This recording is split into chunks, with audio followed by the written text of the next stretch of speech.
Module 3 explores human aging and the diverse needs of an aging population, emphasizing support for physical, mental, and social emotional well being. Human needs, as defined by Maslow's hierarchy, include physiological essentials, food, water, shelter, and psychological needs, belonging, esteem, self actualization. Aging is a natural process marked by physical, mental, and social changes, impacting health, independence, and societal roles. A need is essential for survival and well being, unlike wants, which are desires. Examples include food, water, shelter, safety, and social connections. Meeting these needs supports physical and mental health. Maslow's hierarchy of needs shows that unmet basic needs hinder fulfilling higher ones, progressing from essentials to self fulfillment. Understanding needs is vital in psychology, sociology, and public policy. Maslow's hierarchy of needs is a theory in psychology that outlines human motivation in a step by step structure. It suggests that human needs can be organized into a hierarchy, with lower level needs needing to be fulfilled before higher level needs can be addressed. It begins with fundamental needs like food and shelter, then moves through safety, love and belonging, esteem, and finally self actualization. Maslow's hierarchy of needs is commonly explained as followed. Basic needs. These are things we need to survive, like air, water, food, shelter, and sleep. Safety, feeling secure physically and financially, and having supportive relationships. Social, building relationships, expressing love, and feeling connected to others. Self-esteem, recognizing achievements, feeling valued, and having confidence. Self-actualization, fulfilling our potential, expressing creativity, and finding purpose in life. For someone living with dementia, the progression of the disease can disrupt the satisfaction of these needs. As cognitive abilities decline, individuals may struggle to meet basic needs, relying more on caregivers for safety and assistance. Relationships may also suffer due to memory loss and confusion, affecting the need for love and belonging. Providing a supportive environment that meets these changing needs becomes vital in dementia care. Maslow's hierarchy can be applied to dementia care. Physiological needs.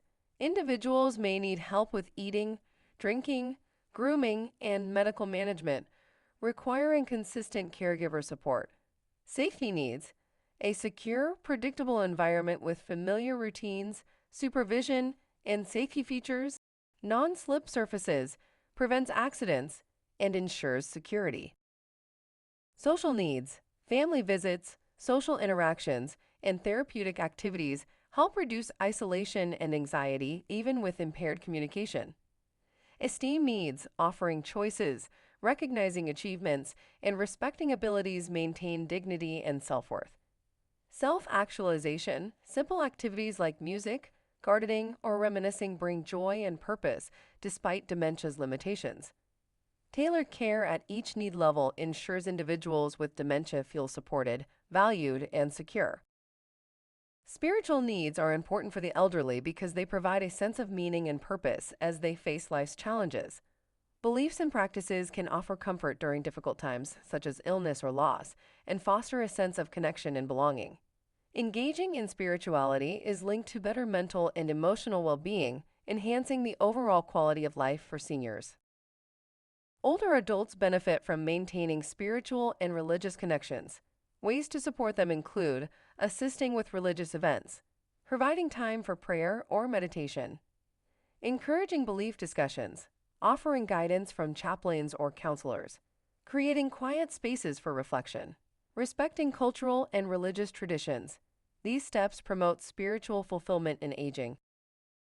For individuals with developmental disabilities, a lifetime of needs appear, requiring support and interventions. These needs may require assistance with daily activities, specialized therapies, and social inclusion to promote overall well-being and quality of life. Identifying cognitive issues early particularly in those at risk of dementia due to chronic disabilities, allows for proactive measures to maintain brain health. We've come a long way in understanding and helping people with intellectual and developmental disabilities. Thanks to better medicine, technology, and therapy, people with intellectual and developmental disabilities can live longer, healthier lives. However, as they live longer, they might face a higher risk of dementia as they age. As the population ages, the number of individuals with developmental disabilities living with dementia are expected to increase. While age is the main risk factor for dementia, genetics, lifestyle choices, and certain health problems like high blood pressure, diabetes, and heart disease can also raise the risk. Identifying dementia early and seeking treatment can help manage symptoms. Down syndrome, a genetic condition marked by an extra chromosome 21, brings intellectual challenges.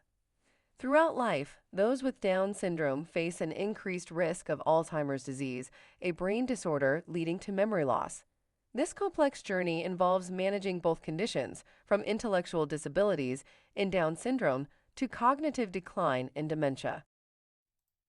My son is a chemical engineer. He says, I like ooh-ah science. He says, there are a lot of people who are spending their lives poring over these numbers and figuring out what does it really mean. And then some reporter takes it and makes a paragraph out of 30 years of work, and you read it and go, ooh-ah, science.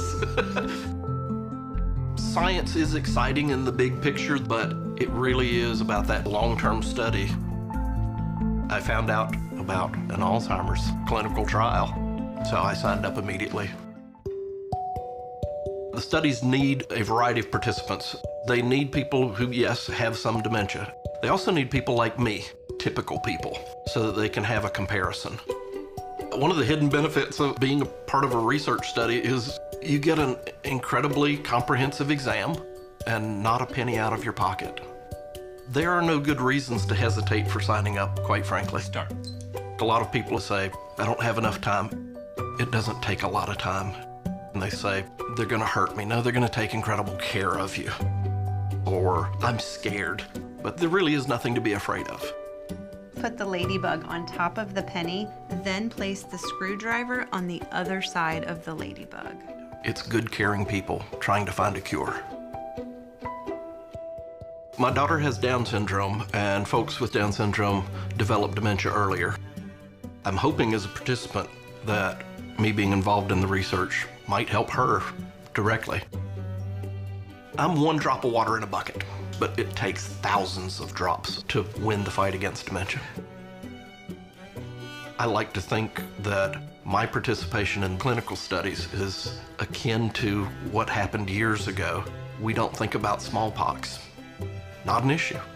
I want dementia and Alzheimer's to be that non-thought somewhere down the line, hopefully sooner than later. It's that simple for me.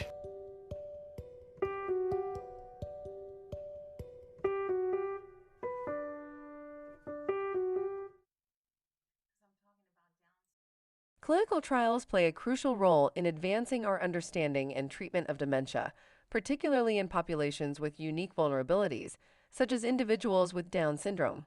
People with Down syndrome are at an increased risk of developing Alzheimer's disease and related dementia due to the presence of an extra copy of chromosome 21, which harbors the gene for amyloid precursor protein, APP. This genetic predisposition often leads to early onset dementia.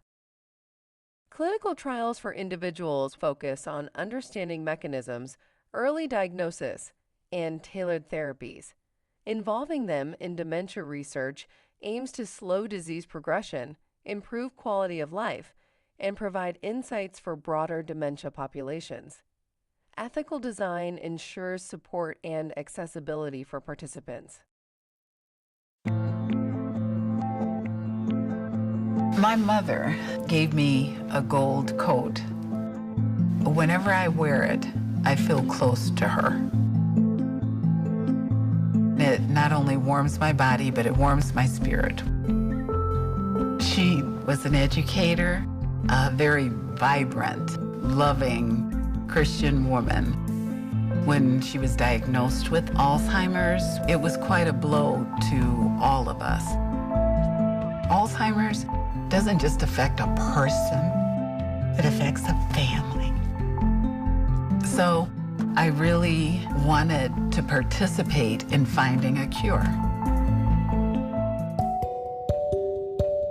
It's particularly important for African Americans to engage in research and clinical trials because African Americans are twice more likely to have Alzheimer's disease than any other group. Put your arm straight out. Okay.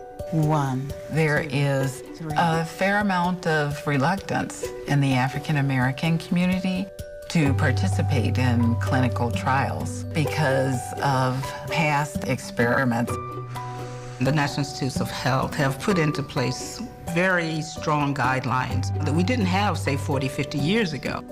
We are engaging all races and ethnicities in our research in a safe way. I've been participating in clinical trials for 4 years now. Total, terrible, terrific, tempting. The benefits of participation are tremendous. You get to know what's going on in the field of science. In other words, what is my hope for not getting a disease like this or for being able to manage it for my loved one?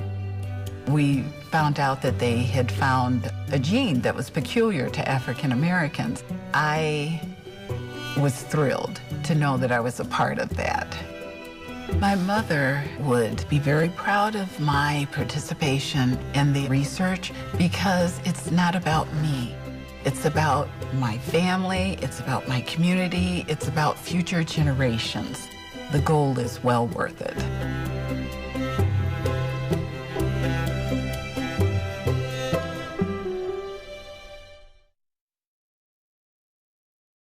Cultural competence is about connecting well with people from different cultures, understanding and respecting their differences, and being open-minded. Cultural diversity means having many different cultures within a group and enriching communities by promoting acceptance and understanding. Both emphasize the value of recognizing and appreciating cultural differences to create inclusive communities, fostering fairness, equality, and empathy among individuals from diverse backgrounds. Exploring local cultures and their needs is valuable.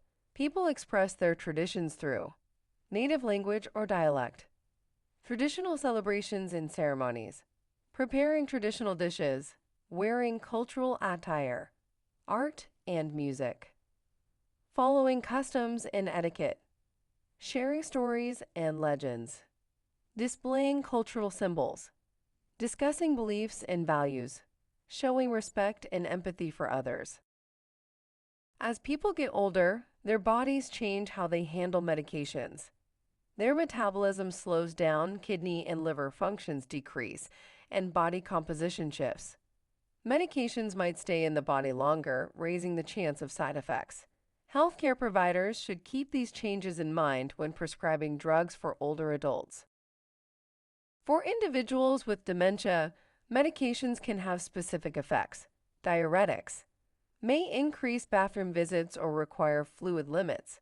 Establish routines, offer reminders, assist with toileting, encourage hydration, and consult healthcare providers. Pain medication, ensure adequate fluid intake, advocate for pain relief, and provide comfort for anxiety or agitation. Exercise and fall precautions. Medications may affect balance or cause drowsiness, so ensure safety and monitor for falls. Meeting the needs of the elderly involves addressing physical, emotional, social, and psychological well-being to ensure a high quality of life. Based on Maslow's hierarchy of needs, care begins with fulfilling basic physiological needs like food, shelter, and medical care. Safety needs include creating a secure environment, financial stability, and consistent health monitoring. To meet social needs, maintaining family connections and engaging in activities reduces isolation and fosters comfort. Supporting esteem needs involves recognizing abilities, offering choices, and treating with dignity to preserve self-worth. Self-actualization comes through joyful, meaningful activities like music, art, or reminiscence therapy. Tailoring care to evolving needs ensures they feel valued, secure, and supported as dementia progresses. Before we finish this module, let's go over a few questions to reinforce what you have learned today. These are general knowledge questions that we reviewed in this module. Feel free to go back in the module if you need a better understanding. For those seeking certification or CEUs, there will be questions of this nature asked in the post-test.